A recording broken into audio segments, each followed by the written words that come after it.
Então, a pergunta que nós temos aqui, a pessoa não quis se identificar e ela pergunta: se o Santo Espírito é alguém, uma pessoa, então por que ele sempre é mencionado nas Escrituras no meio de coisas impessoais?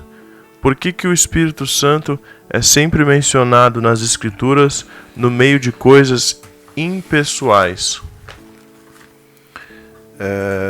Discordamos dessa posição porque podemos citar, por exemplo, capítulo 2 do livro de Ezequiel, verso 2, quando Deus prepara o ministério profético de Ezequiel, que era um sacerdote e que estava no cativeiro babilônico. Nós vemos que nessa preparação, Deus diz para ele se colocar em pé e ele diz que falarei contigo.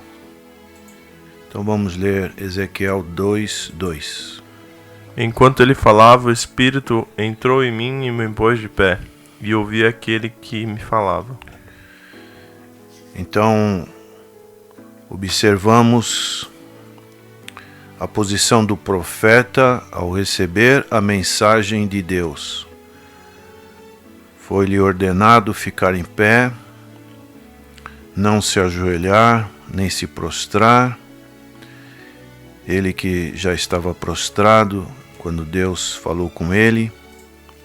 Isso podemos encontrar no capítulo 1, verso 28, quando ele viu a glória de Deus.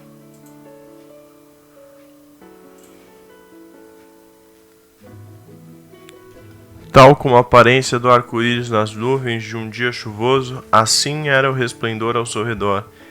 Essa era a aparência da figura da glória do Senhor.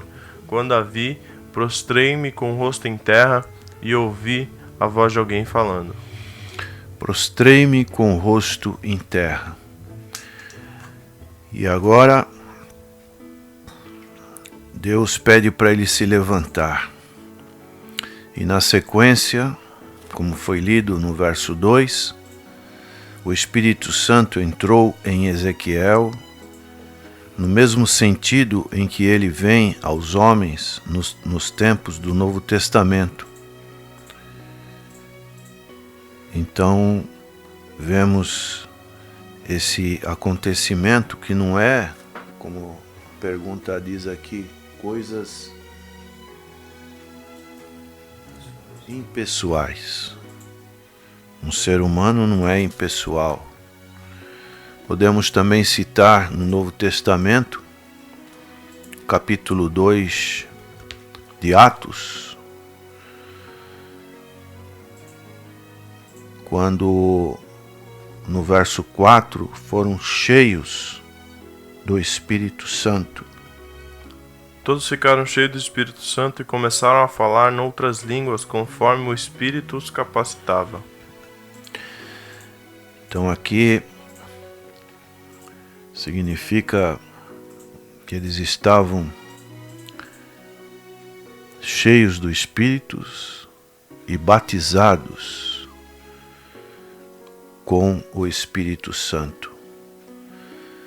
E ainda podemos citar que em Atos capítulo 5, o início da igreja primitiva, um texto muito importante que fala a respeito de mentir ao Espírito Santo. Atos capítulo 5, verso 3. Então perguntou Pedro: Ananias, como você permitiu que Satanás enchesse o seu coração a ponto de você mentir ao Espírito Santo e guardar para si uma parte do dinheiro que recebeu pela propriedade? Então aqui não está falando, fazendo uma ligação do Espírito Santo com coisas impessoais, como quer dizer como ensina esse grupo herético das chamadas Testemunhas de Jeová, que falam que o Espírito Santo é uma força ativa. Aqui está falando de uma pessoa, de um ser, que também é chamado de Deus, como Pedro fala no verso 4 do capítulo 5 de Atos. Ela não lhe pertencia e depois de vendido o dinheiro não estava em seu poder? O que o levou a pensar em fazer tal coisa?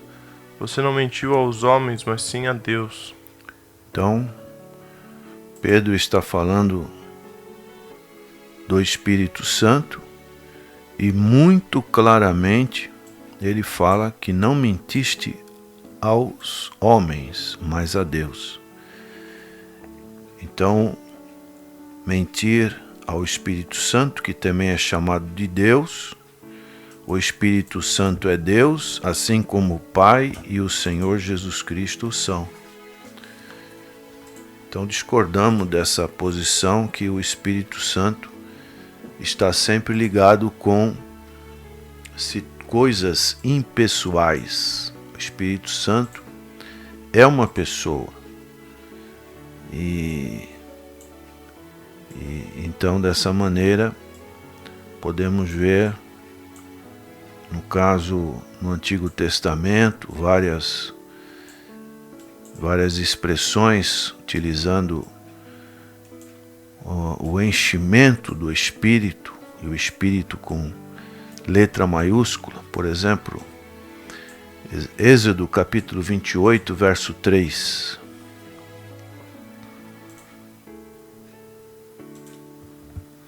Diga a todos os homens capazes, aos quais dê habilidade, que façam vestes para a consagração de Arão, para que me sirva como sacerdote. Êxodo 28, 3. Vamos ler também Números 27, 18.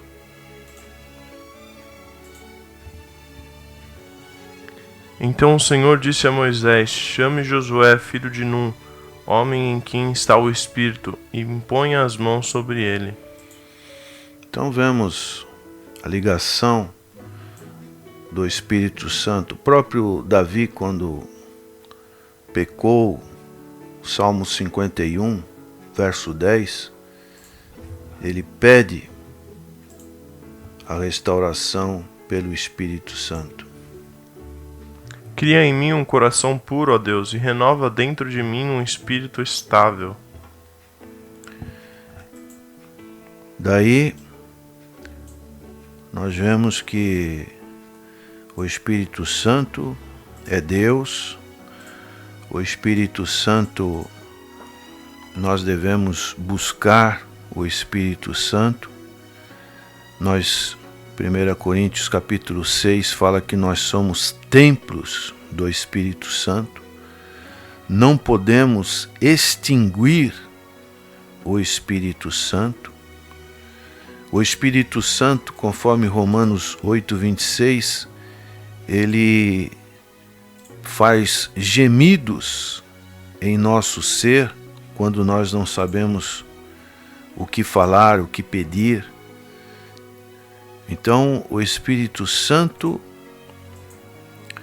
é o Consolador, como disse o Senhor Jesus Cristo.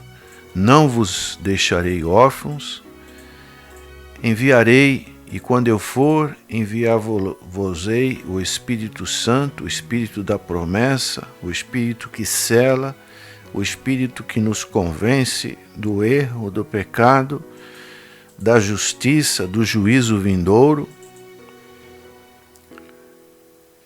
Esse Espírito Santo está à nossa disposição.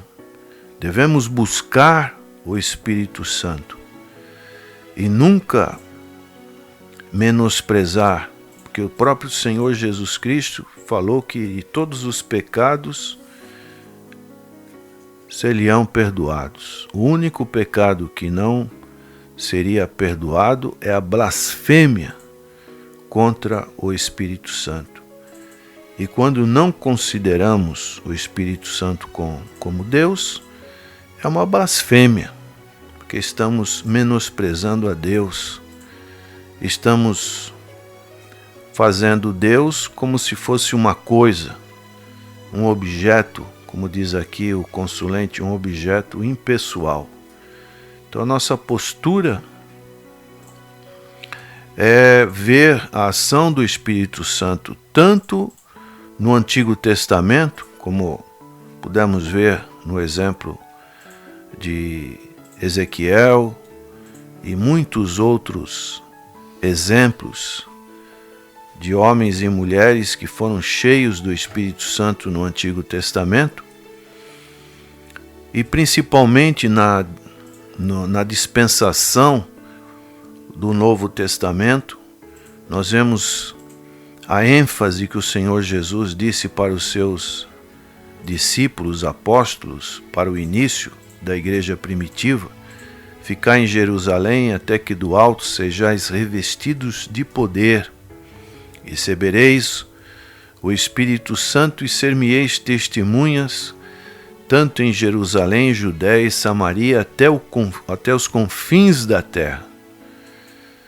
Então o Espírito Santo é aquele que nos convence do pecado e devemos buscar essa plenitude, o batismo com o Espírito Santo, que é ser mergulhado no Espírito Santo para que possamos realizar a obra do Senhor com satisfação, com zelo, com diligência, e esquecer das coisas desse mundo, do pecado, e assim termos uma vida consagrada a Deus.